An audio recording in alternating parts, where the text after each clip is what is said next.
Okay, so papalitan ko tong nagasgas na spoiler ng shark helmet ni Annalisa. Ito yung pamalit ko. So galing pa to ng UK, doon ko in order. Doon lang pwedeng maka-order ng mga ganitong spare parts ng shark helmet. Kunang ko ulit mamaya pag natapos. So tapos ko nang ikabit yung new spoiler. Brand new spoiler. So ito yung model nya, spoiler petite. Ano ba to?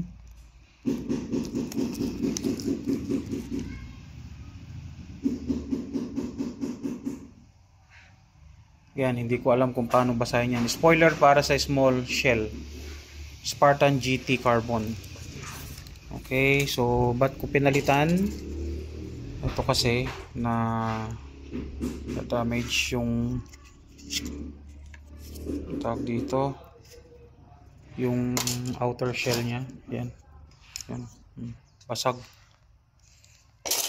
So ayun, good as new ulit.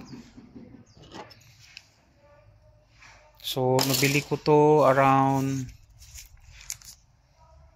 70 US dollar, tapos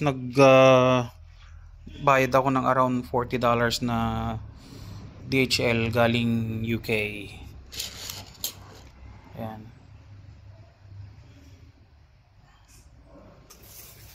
Okay, wapo na ulit yung helmet ni Ma'am Ana.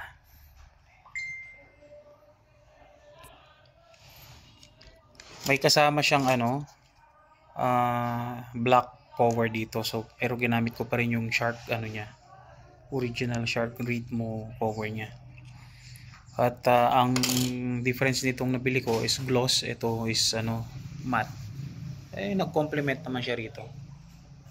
At yan, guwapo na ulit.